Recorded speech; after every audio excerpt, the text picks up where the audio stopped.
아마 오늘 설교는 성경 말씀이 자막에 뜨지 않을 것 같아요. 자막 키가 고장이 나가지고 열심히 고친다고 애를 쓰는데 아직 화면에 가사가 뜨질 않네요.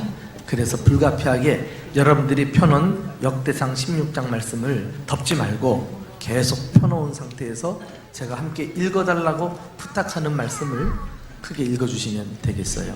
한번 제목만 다 같이 읽어보실까요? 예수님 믿고 구원의 감격 속에 사십니까? 우리가 읽었던 본문의 말씀은 다윗이 언약궤를 예루살렘 성으로 가지고 와서 하나님께 찬양하는 내용입니다. 언약궤가 무엇입니까? 이미 알고 있는 대로 금으로 입힌 상자인데 하나님의 임재를 상징하고 있습니다. 과거 이스라엘 민족이 광야 생활을 할 때에 이 언약궤를 중심으로 진을 치고 살았고요.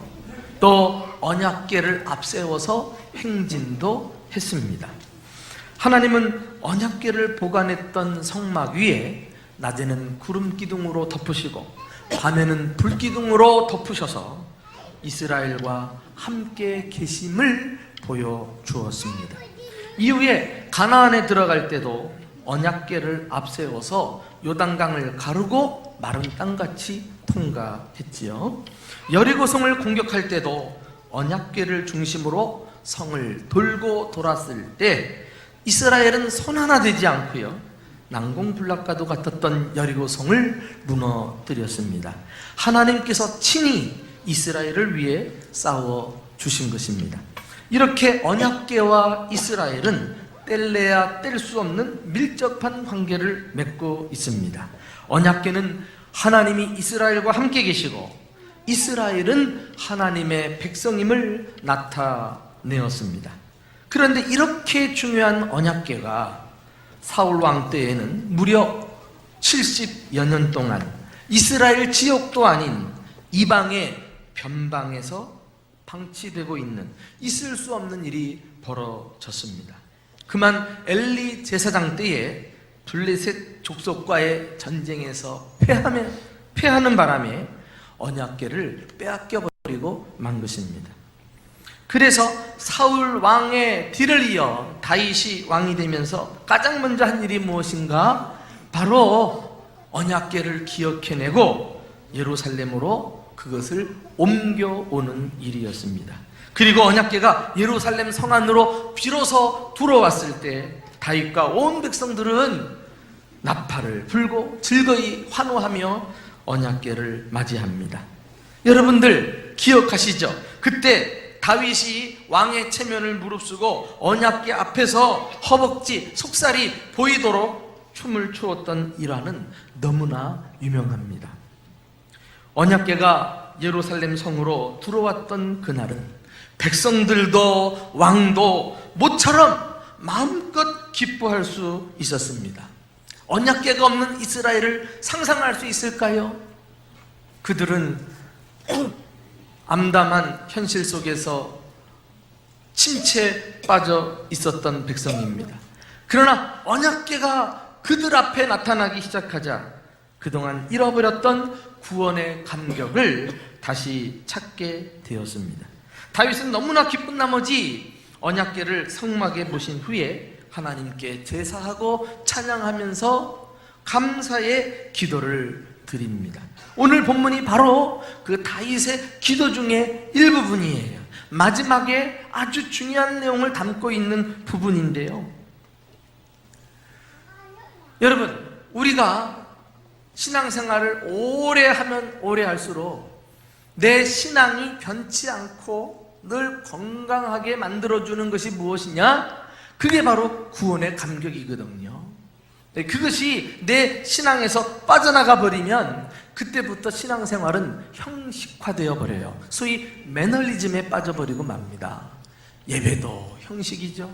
봉사도 재미가 없어요. 사람들 만나 교제하는 것도 의미를 못 느껴요. 마음에 기쁨이 없으니까, 감동이 없으니까. 이거 참 신앙생활 힘듭니다.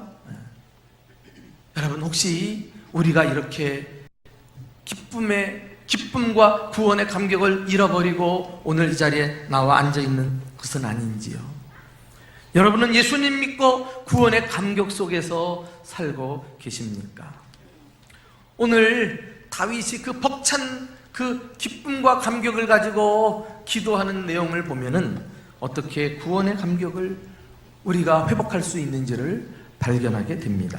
첫째로 날마다 구원을 선포하십시오. 우리 따라갈까요? 날마다 구원을 선포하라. 자, 오늘 우리 함께 읽어봅시다. 23절, 24절이에요. 그 내용이 나옵니다. 시작. 온 땅이여 여호와께 노래하며 그의 구원을 날마다 선포할지어다. 그의 영광을 모든 민족 중에, 그의 기이한 행적을 만민 중에 선포할지어다. 예.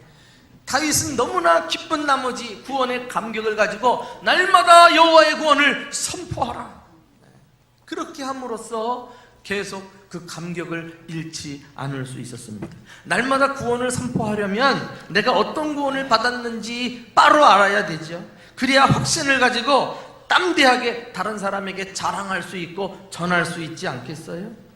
우리가 지난 주일 오후 4시에 총동원 전도주의를 하면서 500명 가까운 분들이 정말 줄을 서듯 계속 이 본당을 가득 채우고 몰려드는 정말 오랜만에 감동적인 모습을 보았어요. 이 일을 위해서 우리 성도들이 눈물로 기도하고 한 영혼 한 영혼을 섬기느라고 얼마나 애를 썼는지 몰라요. 그래서 저는 이 불신 영혼들이 초청받아 교회에 온 것도 가슴 벅찬 일이지만 한 두어 달 성도들이 이 전도하는 일을 통해서 심령이 살아나는 것을 보았어요. 여기저기 막 감동을 하고 믿음이 회복이 되고 한 영혼 주님께 돌아오는 것을 보면서 자기 일처럼 기뻐하고, 그게 살아있는 믿음 아니에요? 그게 정상적인 건강한 그리스도인의 믿음 아닐까요? 나는 그것이 더 보람있고 의미가 있는 거예요. 이런 마음만 가지고 있으면 앞으로도 무슨 일인들 영혼을 구원하는 일에 못할 일이 어디 있겠어요? 그러므로 우리가 이 구원을 날마다 선포하려면 내가 받은 구원이 어떤 구원인지 바르게 알 필요가 있습니다. 구원이 무엇입니까? 여기 보면 하나님의 기이한 행적을 만민 중에 선포하라 그랬어요. 구원을 선포하라 그러고 하나님의 기이한 행적을 선포하라. 그러니까 구원이 하나님의 기이한 행적이란 말이에요. 이 기이하다는 것은 놀랍다는 말이거든요. 하나님의 놀라운 행위가 바로 구원입니다. 왜 놀라운 행위일까요? 지금까지 그런 구원은 없었으니까. 당신의 아들 예수를 죄인들을 위해 십자가에 대신 죽게 하시고 죽은 자 가운데서 다시 살리사 그 이름을 믿기만 하면 영생을 주시는 구원을 들어본 적이 있느냐 말이에요. 이 구원은 전적으로 하나님 편에서 은혜로 되어진 것이요, 이 땅에서 사람들이 만들어내는 것이 아니라 위로부터 오는 하나님의 선물인 줄로 믿습니다. 그러니 은혜로 된 구원, 나는 멸망받을 수밖에 없는 죄인인데 하나님이 일방적으로 나를 사랑하사 날 위하여 선물을 주신 이 구원을 생각하면 기이하다, 놀랍도다. 어찌 그 구원에 대해 감격하지 않을 수 있겠어요? 초대교회에 사실 위기가 찾아왔습니다. 예수 그리스도의 복음을 통해 예수 믿은 다음에 신앙생활을 오래 하니까 사람들이요 이 복음에 대해서 무뎌지기 시작했어요. 심지어 식상해지기까지 시작합니다. 그러더니 어떤 사람들이 야, 우리가 예수님 믿는다고만 구원받나? 우리 예전처럼 구약의 율법에 기록된 대로 제사도 드리고 절기도 지키고 좀 규칙도 지켜야 인간이 힘쓰고 애써서 그것 보고 하나님이 우리를 구원해 주실 거 아니냐? 이거 예수님 믿고 구원받는다는 것은 너무 싱겁다. 뭐 이런 거짓 가르침이 교묘하게 초대교회 안에 들어왔어요.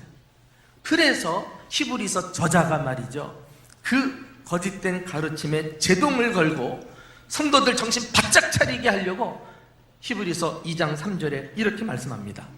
이같이 우리가 큰 구원을 등한히 여기면, 무시하면 어찌 그 보응을 피하리요? 그 구원도 그냥 구원이 아니라 큰 구원이라 그랬어요. 왜? 어떤 구원과도 비교할 수 없으니까. 참 구원이니까. 여기다가 인간의 노력을 갖다 붙이고 공로를 앞세우고 다시 예전으로 돌아가자고 하는 거, 이거 어떻게 그 보응, 그 심판과 멸망을 피할 수 있겠느냐 말이에요.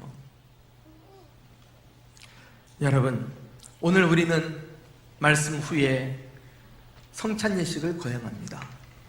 이 성찬식을 거행하는 것 자체가 예수님이 제정하시고 먼저 본을 보이셨기 때문에 예수님이 이 땅에 오셔서 구원을 이루신 분임을 증명하는 사건이 아닐까요? 우리는 주님의 살과 피를 기념하는 떡과 잔을 나누면서 내가 받은 구원이 어떤 구원이냐, 이게 장난이 아닌 것이잖아요. 하나님의 놀라운 행위로 큰 구원을 죄인들에게 허락하셨은즉 오늘 그 구원을 확신하고 구원의 감격을 회복하는 저와 여러분 될 수 있기를 주님의 이름으로 축원합니다. 그리고서 담대하게 선포해야죠. 예수만이 구원자시다. 예수 믿어야 구원받습니다. 이렇게 주님 오실 때까지 우리 교회는 구원의 감격 속에 이 복음의 소식을 힘있게 전하는 아름다운 공동체가 될 수 있기를 주님의 이름으로 축원합니다. 또 구원의 감격을 우리가 누리려면은 온전한 예배를 드리셔야 해요. 예배가 무엇입니까? 하나님께 나아가서 하나님을 높이는 행위입니다. 예배를 드린다는 것은 하나님 중심의 삶을 사는 것을 말해요. 다윗이 언약궤를 다시 예루살렘으로 모시고 와서 제사를 드렸을 때 그 공동체 가운데 하나님 중심의 삶이 재현된 것을 나타내지 않아요? 그것 보고 이스라엘과 다윗은 구원의 감격과 기쁨을 주체할 수 없었던 것입니다. 자, 오늘 29절에서도 예배에 대한 교훈이 나오죠. 자, 29절 다 같이 읽어보겠습니다. 시작. 여호와의 이름에 합당한 영광을 그에게 돌릴지어다. 제물을 들고 그 앞에 들어갈지어다. 아름답고 거룩한 것으로 여호와께 경배할지어다. 합당한 영광을 돌린다는 것은 온전한 예배를 말해요. 온전한 예배를 드리려면 모름지기 아름답고 거룩한 제물로 경배를 드려야 합니다. 제물이 좋아야 돼. 제물이 과연 하나님이 기뻐하시고 받음직한 제물은 무엇일까요? 가장 아름답고 거룩한 제물, 그것은 다름 아닌 나 자신이에요. 나 자신. 우리가 구원받은 다음에 내 몸을 거룩한 산 제사로 주님 앞에 올려드리는 이런 예배를 우리가 드려야 합니다. 이렇게 하나님 앞에서 예배하듯 내 몸을 올려드리는 이런 예배가 살아있는 사람은 어디를 가든지 구원의 감격을 누리며 살아가요. 로마서 12장 1절 보면 그러므로 형제들아 내가 하나님의 모든 자비하심으로 너희를 권하노니 너희 몸을 하나님이 기뻐하시는 거룩한 산 제물로 드리라. 이는 너희의 드릴 영적 예배니라. 영적 예배가 무슨 뜻이에요? 진짜 예배, 참 예배라는 거예요. 예배는 크게 두 종류가 있습니다. 이렇게 함께 모여서 주보 순서를 따라서 드리는 공중 예배가 있고요. 그러나 이 공중 예배를 포함해서 우리가 밖으로 나가서 드리는 일주일 동안의 삶의 예배, 생활 예배가 있는 거예요. 우리가 함께 모여 예배드리든지 그리고 밖에 나가서 삶 속에서 내가 머무는 곳에서 하나님 앞에서 사는 이런 삶의 예배를 드리든지 중요한 것은 내 자신이 제물되어야 하는 것입니다. 그리고 이 제물은 흠이 없어야 돼요. 아름답고 거룩한 것이어야 합니다. 왜요? 죄는 우리에게서 구원의 감격을 빼앗아가 버리니까. 다윗은 이 사실을 뼈저리게 경험한 사람입니다. 온전한 예배를 드릴 때는 구원의 감격을 경험했지만은요, 과거 자신의 충신 우리아의 아내를 빼앗아서 가로챘을 때 그는 죄악 가운데서 몹시 괴로워했던 사람이에요. 나중에 그 충신 우리아를 전쟁터에 보내서 죽이기까지 하지 않았어요? 그리고는 그가 행복할 줄 알았는데 죄가 자기의 마음속에 들어오자 거룩한 제물이 되지 못하고 이제 밤마다 잠을 자지 못하고요, 뜬 눈으로 밤을 새우는 거예요. 너무 괴로우니까. 구원의 기쁨은 간 곳 없습니다. 그래서 어떤 시편에 보면 침상을 내 눈물로 적시나이다. 이 한 구절만 봐도 그 다윗이 범죄한 이후에 얼마나 힘들게 살았는가를 알 수 있어요. 그런데 자신의 죄를 깨닫고 회개하면서 구원의 감격이 회복되는 거 아셔요? 그 내용이 시편 51편에 나오는데 시편 51편을 다윗의 참회시라고 이야기합니다. 이 시편 51편 9절 이하에 이런 내용이 나와요. 주의 얼굴을 내 죄에서 돌이키시고, 이제 나를 받아달라는 거예요. 긍휼히 여겨달라는 거예요. 용서해달라는 거예요. 내 모든 죄악을 지워주소서. 주의 구원의 즐거움을 내게 회복시켜 주시고 자원하는 심령을 주사 나를 붙드소서. 다윗의 관심은 사죄의 은총을 경험한 다음에 빨리 예전 같은 구원의 즐거움을 회복하는 것이었어요. 야, 이게 사라져버리니까 견딜 수 없이 고통스러운 거 있죠. 죄를 한번 짓고 보니까 그 죄가 얼마나 하나님과 나 사이를 가로막고 힘들게 하는가를 비로소 알았어요. 그래서 참회하면서 나를 구원의 즐거움을 회복시켜 주세요, 이렇게 기도하지 않았어요? 하나님은 지금도 죄를 자백하고 회개하는 자에게 구원의 감격을 부어주실 줄로 믿습니다. 자신을 거룩한 제물로 드리기를 힘쓰세요. 나의 삶이 온전한 예배가 되게 하십시오. 삶 가운데 내가 혹 연약해서 지은 죄, 주님이 아시고 내가 아는 죄, 그리스도인으로서 합당치 않은 죄 생각나거든. 더 이상 미루지 말고 주님 앞에 나아가 십자가에서 여전히 뚝뚝뚝뚝 나를 위해 떨어지고 있는 그 보혈에 손을 대고, 그래서 심령을 깨끗하게 씻음받아 다시 한번 용서의 은총을 경험하는 저와 여러분 될 수 있기를 예수님의 이름으로 축원합니다. 오늘 우리 성찬식 거행하면서 그 주님의 사죄의 은혜를 경험했으면 좋겠어요. 무뎌진 마음, 죄로 덕지덕지 강팍해진 마음 주님이 녹여주시고 주님의 보혈로 어린아이 살결같이 부드럽게 해주셔서 다시 이 시간에 구원의 즐거움과 감격을 회복하는 우리 모두가 될 수 있기를 예수님의 이름으로 축원합니다. 마지막으로 구원의 감격 속에 사시려면 감사의 삶을 회복하셔야 돼요. 구원의 감격 속에 사는 사람은 예외 없이 특징이 하나 있어요. 감사가 있다는 거예요. 감사가. 구원받은 것이 감사하고 하나님 믿게 된 것이 감사하고 범사에 못 쓴 일이 감사할 뿐이에요. 다윗을 보세요. 그 긴 언약궤 앞에서 찬양하고 기도하는 내용을 쭉 하나님 앞에 올려드린 다음에 마지막에 가가지고 감사에 대해서 고백하고 있잖아요. 자, 그 내용을 함께 읽어볼까요? 자, 우리 34절 35절입니다 시작.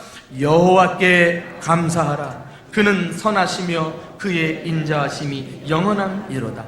너희는 이르기를 우리 구원의 하나님이여 우리를 구원하게 만국 가운데서 건져내시고 모으사 우리로 주의 거룩한 이름을 감사하며 주의 영광을 드높이게 하소서. 다윗 왕은 이스라엘로 하여금 감사하는 공동체가 되기를 원했어요. 왜? 하나님의 구원을 체험했으니까. 그럼에도 불구하고 구원자 받은 자의 삶 속에 감사가 사라지면 그때부터 내 삶에는 구원의 기쁨은 사라지고 삶의 먹구름이 드리워진다는 사실을 아십니까? 그리고 우리와 도무지 어울리지 않는 불평, 불만으로 우리 삶이 가득가득 채워지니까 마치 밀폐된 공간 안에서 질식할 것 같은 이런 고통을 느끼게 되는 것입니다. 그러므로 우리는요, 억지로라도 무조건 하고 감사를 실천해야 합니다. 진짜 감사는요, 감사할 수 없는 상황에서 내가 구원받았기 때문에 주님의 그 큰 구원을 생각하면서 내 입에서 감사가 터져나오는 거, 이게 진짜 감사 아니겠어요? 잘 나갈 때, 형통할 때, 소원이 성취될 때 감사하는 거는 누구나 다 하죠. 이런 감사는 불신자의 수준이에요. 그들도 할 수 있는 거니까. 그러나 그들이 미처 못한 진짜 감사, 그거 해야 되지 않겠어요? 그래서 이해할 수 없을 때 우리는 좌우지간 감사하고 분리를 해요. 한번 따라합시다. 좌우지간 감사합시다. 어려운 일 당할 때 그럼에도 불구하고 감사하세요. 자, 따라합니다. 그럼에도 감사합시다. 자꾸 내 입에서 습관적으로 불평하는 말, 불만 섞인 말이 튀어나오려고 할 때 딱 닫고 돌이켜서 감사합시다. 한번 따라합시다. 돌이켜서 감사합시다. 여러분, 예수님께서 십자가를 앞에 두고 도무지 자신이 맞닥뜨리고 있는 현실을 납득할 수 없어요. 이걸 할 수만 있으면 피하고 싶었어요. 그럼에도 불구하고 예수님께서 그 직전에 제자들과 만찬을 가지시면서 잔을 가시사 감사 기도하시고 위기를 감사로 돌파한 줄 믿으시기 바랍니다. 좌우지간 감사하고 볼 일이에요. 이유 불문 따지지 마세요. 어려울수록 감사하면서 돌파해 보세요. 하나님의 기적 같은 도우심을 경험하게 되고 무엇보다 구원의 감격을 회복하게 될 것입니다. 에베소서 5장 4절 말씀에 누추한 말이나 어리석은 말이나 희롱하는 말이 마땅치 아니하니 오히려 감사하는 말을 하라. 이 오히려 감사하는 말을 하라. 예전의 성경에는 돌이켜서 감사하는 말을 하라. 누추한 말, 더러운 말 말하잖아요. 어리석은 말, 지혜롭지 못하고 끄떡하면 불평하고 하는 말, 그거 희롱하는 말, 비난하고 판단하고 정죄하는 말, 사람 죽이는 말, 이거 하려고 할 때 딱 닫아버리고 돌이켜 그냥. 그리고 감사. 그러면 내 마음에 감격이 일어나고 내가 한 말 때문에 나도 살고 상대방도 살고 하나님의 축복이 그 순간 임하게 될 줄로 믿습니다. 한번 따라할까요? 그럼에도 감사하자. 좌우지간 감사하자. 돌이켜서 감사하자. 한번 실천해 보세요. 한번 실천해 보세요. 다윗은 이 감사의 기도를 다 드린 다음에 영원부터 영원까지 송축할지어다 하매 모든 백성이 아멘 하고 여호와를 찬양하였더라. 이렇게 끝을 맺고 있잖아요. 오늘 여러분들도 이 말씀이 선포되는 것을 믿음으로 접수하고 아멘 하면서 하나님을 찬양하고 은혜 가운데 성찬식을 거행함으로써 구원의 감격이 다시 불일 듯 일어나는 복된 시간이 될 수 있기를 예수님의 이름으로 축원합니다.